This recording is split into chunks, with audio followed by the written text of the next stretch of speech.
দ্বিতীয় বক্তা রাফাকে তার বক্তব্য নিয়ে আসার জন্য আহ্বান করছি।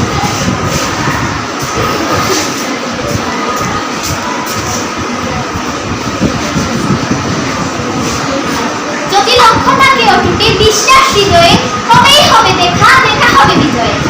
উপস্থিত বিচারক মণ্ডলী, শিক্ষক মণ্ডলী, অতিথিবৃন্দ, আমার প্রাণপ্রিয় সকল সহপাঠীবৃন্দ, সবাইকে আমার এবং আমার দলের পক্ষ থেকে আন্তরিক সালাম, আদাব ও বিতর্ক প্রতিযোগিতায় শুভেচ্ছা জানিয়ে আমি আমার বক্তব্য শুরু করছি। আজকের বিতর্কের মূল বিষয়বস্তুটি হচ্ছে জীবনের লক্ষ্য নির্ধারণের যোগ্যতাই হলো একমাত্র বিবেচ্য বিষয়। আমি এবং আমার দল বিষয়টির পক্ষে অবস্থান করছি। আমি কয়েকটি তথ্য বিশ্লেষণ ও প্রমাণের মাধ্যমে বিষয়টির জোরালো অবস্থানগুলো তুলে ধরব। বিচারক মণ্ডলী, জীবনে উন্নতি করতে হলে প্রথমেই একটি লক্ষ্য নির্ধারণ করা খুবই প্রয়োজন, আর যোগ্যতা ছাড়া কোনো লক্ষ্য নির্ধারণ করা যায় না। যোগ্যতা শব্দটি অনেক ব্যাপক একটি শব্দ, এর কোনো সীমারেখা নেই। একজন মানুষের মেধা ও দক্ষতা দ্বারা যোগ্যতা নির্ণীত হয়, আর যোগ্য ব্যক্তিরা সব ধরনের পরিস্থিতির বাধা অতিক্রম করে লক্ষ্য অর্জনে সমর্থ হয়। উদাহরণস্বরূপ বলতে পারি যে যোগ্যতা এমন একটি জিনিস যেটা হতে পারে এমন, আপনি বিজ্ঞানে অনেক দক্ষ, আপনি যদি বিজ্ঞানী হওয়ার লক্ষ্য স্থির করেন তাহলে আপনি পারবেন। তার কারণ হচ্ছে আপনার কাছে বিজ্ঞানের যোগ্যতাটা আছে। বর্তমানে অনেক দরিদ্র পরিবারের সন্তান শুধু তার মেধা, জ্ঞান, স্বপ্ন ও যোগ্যতার জোরে সকল অর্থনৈতিক ও সামাজিক বাধা অতিক্রম করে জীবনের লক্ষ্যে পৌঁছাতে পেরেছে। আমরা ইতিহাসের পাতা দেখলে পাই ভারতের সাবেক রাষ্ট্রপতি জনাব আবুল কালাম আজাদ খুবই দরিদ্র পরিবার থেকে উঠে এসেছেন। তিনি শুধু রাষ্ট্রপতি নন, ভারতের একজন বিজ্ঞানীও বটে। কিন্তু উনার লক্ষ্যে উনি কিভাবে পৌঁছালেন? তার উত্তর হলো তিনি স্বপ্ন দেখে মেধা কাটিয়ে নিজ যোগ্যতার বলে উনার স্থির করা লক্ষ্যে পৌঁছে গিয়েছেন। আরও আছেন মহিয়সী রোকেয়া, রাতের আধারের বাতি জ্বালিয়ে লুকিয়ে লুকিয়ে লেখাপড়া করেছিলেন, স্বপ্ন দেখে তা বাস্তবায়ন করেছিলেন, নিজ মেধা কাটিয়েছিলেন। যোগ্যতা ছিল বলেই তো তিনি আজ বাংলার নারীরা ধরনের অগ্রদূত হিসাবে আখ্যা পেয়েছেন। তাই আমাদেরকে নিজ যোগ্যতার মাধ্যমে লক্ষ্য ঠিক রেখে চলতে হবে, যাতে ভবিষ্যতের মানুষ দেখে বলতে পারে কলেজ উচ্চ বিদ্যালয়ের শিক্ষার্থীরা আজ নিজ যোগ্যতার বলে এত বড় মহান মানুষের মতো মানুষ গড়ে উঠেছে। কেউ যদি কোনো সফলতা অর্জন করতে চায় আর এর জন্য সে যদি প্রয়োজনীয় যোগ্যতা অর্জন করতে সক্ষম হয়, তাহলে তার জন্য সাফল্য অনিবার্য। প্রতিকূলের বন্ধুরা সহজভাবে উপলব্ধি করেছেন যে জীবনের লক্ষ্য নির্ধারণের যোগ্যতাই হলো একমাত্র বিবেচ্য বিষয়। তাই তো বলি, তর্কের খাতিরে তর্ক না করে বাস্তবতার আলোকে নিখুঁত শব্দ প্রকাশে এক সুরে আমাদের কানে কান মিলিয়ে বিপক্ষ দলের সবাই বলুন যে জীবনের লক্ষ্য নির্ধারণের যোগ্যতাই হলো একমাত্র বিবেচ্য বিষয়। যোগ্যতা ছাড়া কোনো মানুষ কখনো বড় হতে পারবে না। তাছাড়া আমাদের বিদ্যালয়ের সকল শিক্ষকরা নিজের যোগ্যতার মাধ্যমেই কিন্তু শিক্ষকতা করছে। আমাদের বিদ্যালয়ের প্রধান শিক্ষক মহোদয় জনাব নিখিল বিশ্বাস নিজের যোগ্যতায় কিন্তু শ্রেষ্ঠ প্রধান শিক্ষক হয়ে উঠেছেন। আরেকটি আমাদের মধ্যে অত্যন্ত প্রিয় মুখ আছেন জনাব নুরুল ইসলাম নাহিদ, পরপর 3 বার এমপি পদে এবং পরপর 2 বার শিক্ষামন্ত্রী পদে জয়ী হয়েছেন নিজের যোগ্যতায়। বাস্তবতার আলোকে আমি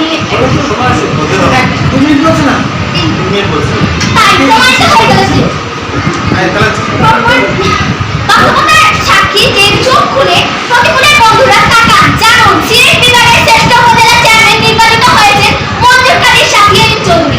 একটি গল্পে বলা ছিল আমাদের ছন্দে ছন্দ মিলিয়ে বলুন যে কেবা কি মেলে রে কত রবি চলে রে। সমস্যায় বলি জীবনের লক্ষ্য নির্ধারণের যোগ্যতাই হলো একমাত্র বিবেচ্য বিষয়। ধন্যবাদ মাননীয় মডারেটর, ধন্যবাদ বিচারক মণ্ডলী, ধন্যবাদ সকল শ্রোতা, ধন্যবাদ সবাই। ধন্যবাদ। এরই মধ্য দিয়ে আমরা সুন্দর উপস্থাপনার মাধ্যমে বিষয়টির পক্ষে এবং বিপক্ষে আলোচনা শুনে নিলাম। আজকের বিষয় ছিল জীবনের লক্ষ্য নির্ধারণের যোগ্যতাই হলো একমাত্র বিবেচ্য বিষয়। অত্যন্ত সুন্দর এবং নিখুঁত একটি বিষয়। আমি তোমাদের সামনে সংক্ষিপ্ত আলোচনা রাখছি, আর এই আলোচনার মাধ্যমে বিচারক মণ্ডলী তোমাদের মূল্যায়নের রায় দেবেন। আমি আশা করব কিছুক্ষণের মধ্যে রায় পেয়ে যাব। অত্যন্ত সুন্দর হয়েছে। আজকে যারা পক্ষে এবং বিপক্ষে আলোচনা রেখেছ, আমি তার জন্য গর্ববোধ করছি। আমার প্রিয় শিক্ষার্থীবৃন্দ, তোমাদের জন্য আমাদের মুখ উজ্জ্বল হবে নিশ্চিত। আজকে হাঁটিয়াটি পা করে যারা বড় হয়েছেন, তারাই একদিন এমন ছিল প্রথমে হাঁটু দাঁড়িয়ে কথা বলতে পারতো না, কিন্তু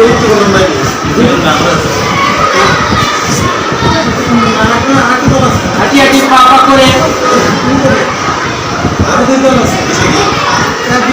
হাঁটি হাঁটি পা পা করে হাঁটি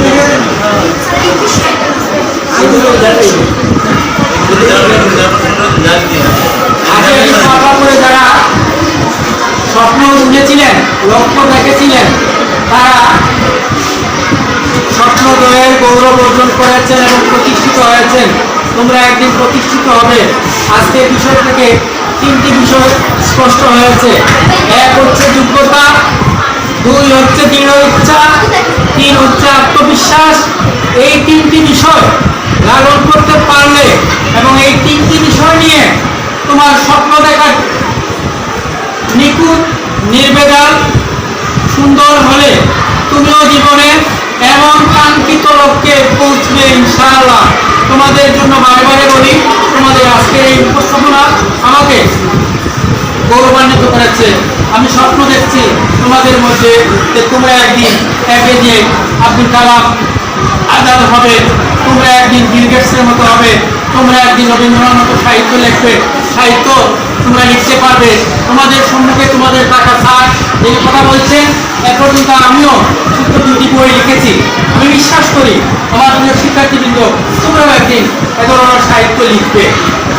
আমি অপেক্ষা করছি ফলাফলের। খুব সম্ভব ফলাফল আমাদের সম্মুখে হাজির হয়ে যাবে অল্পক্ষণের মধ্যে। সত্যি আজকের এই স্বপ্নে দেখা উপস্থাপনা এখানে জানি না বিচারক মন্ডলী কাকে শ্রেষ্ঠ উপাধি দিবেন। আজকের এই ইতিপূর্বে আমি মনোনীত করেছি যাকে শ্রেষ্ঠ, দেখি বিচারক মন্ডলী রায় কিভাবে আসে। বুঝবই এই রায়টা স্বচ্ছ, সুন্দর, সুশৃঙ্খলভাবে হবে এবং তোমরা প্রমাণ করবে যে বিচারক মন্ডলী অত্যন্ত সুন্দর একটি রায় তোমাদের সম্মুখে উপহার দিয়েছেন। আর এখান থেকে তোমরা আপ্লুত হবে, আনন্দিত হবে, প্রেরণা পাবে আগামী দিন।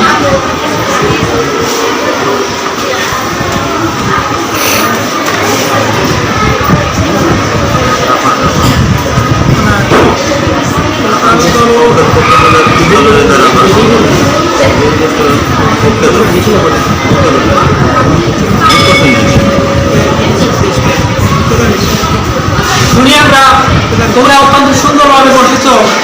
আমি মনে করি প্রত্যেক যেন এভাবে উপস্থাপন করো। তোমরা উপস্থাপনার বিভিন্ন কৌশল আছে, সেটি আমি আমার সর্বোচ্চ দিয়ে চেষ্টা করবো তোমাদের শিখিয়ে দিতে। তোমরাও শেখার জন্য আগ্রহ রাখবে। আজকের এই উপস্থাপনা শেষ নয়, আগামীতে আরও উপস্থাপনা হবে ইনশাআল্লাহ।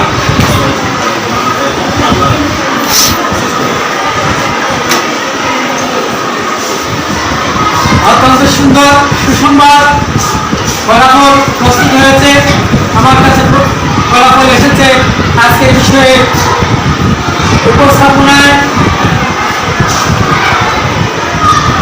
বিজয়ী হয়েছে পক্ষের দল এবং দ্বিতীয় পক্ষ বিজয়ী কেননা তারা পক্ষের দল এবং বিপক্ষ দলের তারতম্য সামান্যতম হয়েছে। বিদায় আমার বাসায় দ্বিতীয় পক্ষ বিজয়ী। এবং আজকের